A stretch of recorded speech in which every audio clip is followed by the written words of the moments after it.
no stranger to controversy. Had a match in IFL previously against BJ when that ended in a draw. Was supposed to have a fight with Charleston White before he got maced. Through all that, he continues on with the confidence and bravado of an Apollo Creed, Flobo boys. This is the guy that likes to fight. Well, they call him the blood god, but getting maced in the face and living to tell about it, maybe he's on that level as well. He has an opportunity and a half to walk away next year. I talked about a little bit ago, Albert Ochoa became an influencer as he gained his initial fame through his appearance on the reality TV show Life of Kylie, where he took Kylie Jenner on a prom date. But he's more than just a prom date. Since becoming the champion, truly faced the brand and currently on a 4-match win streak, making his way to become a top crossover boxer. Can we talk about his shoes? I was just going to say that. They are sparkly and I like them. This next bout is for the welterweight championship. Introducing first, fighting out of the red corner. The challenger stands at 5'8" and weighing in at 147 pounds. He represents Mayweather Gym and fights out of Las Vegas, Nevada by Lake Charles, Louisiana. Let's go! He is Suede, the Blood God.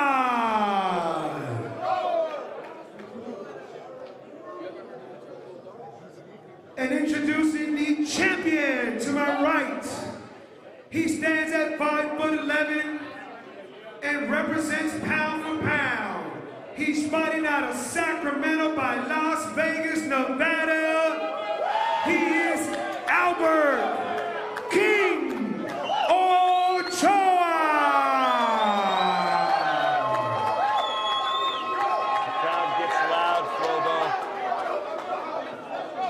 This is looking to be a very fun, very interesting matchup. Before they get started, if you had $5,000 you were putting down, much like a Brett and Kelly, who are you putting it on? Well, I got to put it on the champ. Look at that. It was way more confident. That's saying something knowing how much we know Albert Ochoa. King had an extra bit of stake this time around.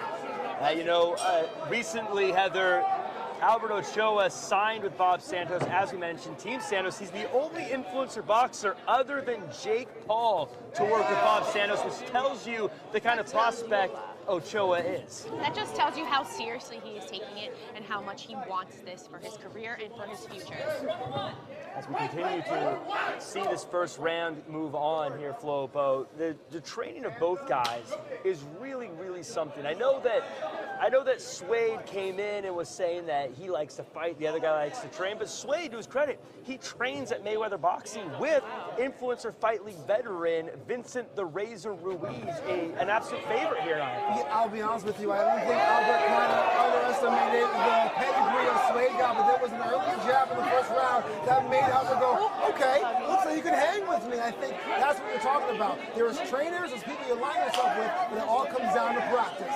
Something that I'm already seeing early on, Heather, is that Albert Ochoa definitely isn't letting Suede dictate how this fight's going. You notice whenever it seems like Suede is starting to get some momentum, he'll clinch up, he'll stop the momentum and get right back to where he wanted to be. Yeah, it seems like Albert is in control right now and leading, and it seems like he is trying to hug him a couple times, but I think they'll stop and slow down once he starts to feel a little bit more comfortable with the plug. As you see, Flobo, Ochoa definitely working that jab, definitely looking to set things up likely with that jab, but really leaning into it a bit.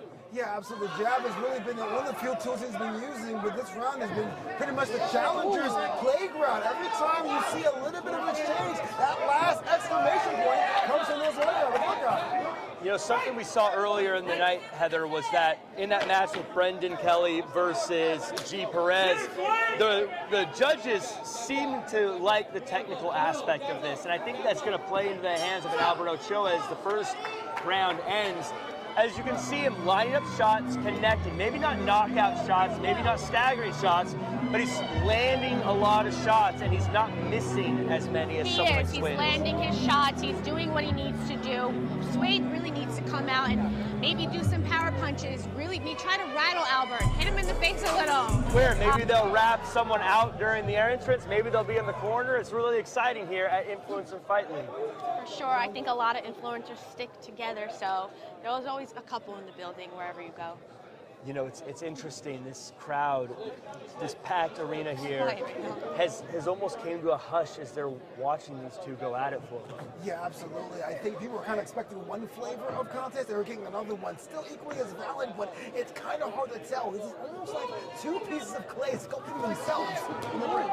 You know, I almost think of it, Heather, with the way the crowd is. It's almost like when you're watching a football game and it's, you know, fourth down on the 1 yard line, last play of the game, and everyone gets to a hush because the anticipation is too much. We're all just sitting here and we're waiting because we want to see what each person is going to do or throw. We want to see their game plan. So we're all just kind of sitting here waiting to see what they're going to pull out. As anything could happen at any moment, but again, Flobo, that wherewithal of Albert Ochoa saw he was punched up back to the ropes and just made sure it got broken. Oh! Connects right on the button, Flobo. Absolutely. I was going to say the same news there because the opening Albert was looking for, playing defense, and now the offense going full tilt. And there it was, Heather, that anticipation again giving way to pure excitement as he saw that flurry. He got tired. He got tired, he put his hand down, and Albert took the opportunity and got a great hit right on his face. But he's not going to give up right now. You know, looking at the face of Suede, the Plug God, he definitely looks like he's in a fight right now. He definitely looks like the time for joking around and laughing is gone. He's in a fight. Yeah, I think once he got hit in the head, he realized this is serious. It's time to put my game face on and do some really hard throws. You saw that big swing there from Suede, the Plug God. We need to see more of that from him in this one. I think so, but you got to pick a better time to do that. You had an opportunity with champs on the back foot. That's when you do the hurting bombs. Don't try to start an offense to change the back. Both these guys really need to act as if this is a must-win round. They do. They really need to make sure that their cardio is good here because this is where it all is going to play out in these last 2 minutes. Oh, as we see Suede God hit a bunch of connections there to the head of Albert Ochoa. And I think that Suede the Plug God definitely knows he needs to win this final round as he continues to swing some heavy leather. But Albert Ochoa, it doesn't look like he's letting it slow him down, continuing with that game plan, continuing to work that jab, and continuing to get those connections. But Suede the Plug God again coming in hot. Yeah, we saw a little bit of an increase of intensity of both these competitors. We're seeing a lot of that wouldn't be used, but Suede God does not want to go quietly. You're seeing it now. Maybe not the most precise of attack, but definitely works out in his favor. Yeah, Heather, I guess when you're Suede the Plug God and you're not sure about the technical aspects and you're not sure how the judges are going to go, worst case scenario, just keep swinging and hope it adds up. Yeah, I mean, he's just swinging and swinging, but he has to put some power behind it or Albert will not go down. I think right now it's coming down to who has more gas in the tank.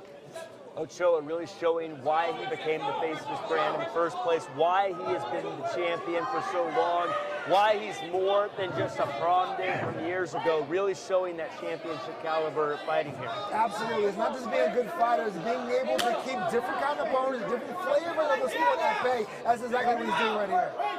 Ochoa continues to hold that hand out so he can set up the more powerful punches or hit those jabs. But Suede the Plug God continuing to hit some pretty big shots here.